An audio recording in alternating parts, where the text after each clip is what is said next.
ব্যাপার, আমার নাতিটা তো কালা হয়ে গেল কেমন? তোমার বাহার বাড়ির লোকজন কিছু খাওয়ায় নাই না? সাবান দিয়ে আমার নাতিরা গোসল করায় নাই? দাদু ভাই, নানা বাড়িতে কিছু খাওয়াই নাই তোমারে? গোসল করাই নাই ঠিক মতন সাবান দিয়ে?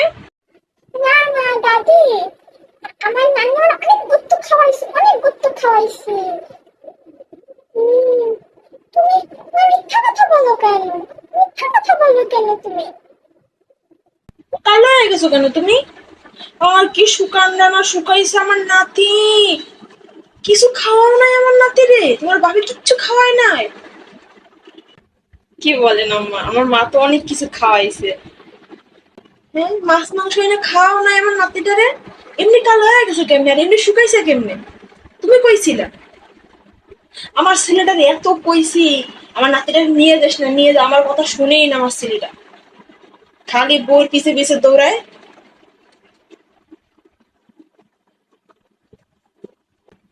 না না আম্মা, আপনি আপনি ভুল বুঝতেছেন।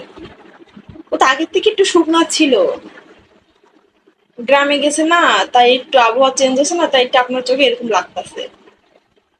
থাক বোমা, তুমি চুপ করো। কি খাওয়াইছে কি খাওয়া আমি দেখতেই পারতেছি আমার নাতিরে দেখা।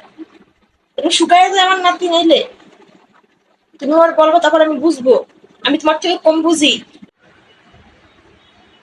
আমার তো বাপের বাড়ি ছিল, আমার ছেলে মেয়েরা আমার বাপের বাড়ি গেলে কি যে টসটসে হয়ে আইতো, চেহারাটা ফুইলে যাইতো, ফুলের মতন ফুইটে যাইতো। তোমার বাপের বাড়ি গেছে কি করছো? এখনো তোমার বাপ ছেলে আমার বাপের বাড়ি গেলে কত সুন্দর চেহারা হয়, কি পরিমাণ যে খাওয়ায় আমার বাপে এখনো। আমি বুঝি না না, আমার বাপের বাড়ি গেছে, এটাই আপনার সব থেকে বড় সমস্যা। তোমার বাড়ির লোকজন কি করছে? আমাকে মর্মতা বুঝবা না, বুঝবা না, বুঝছো?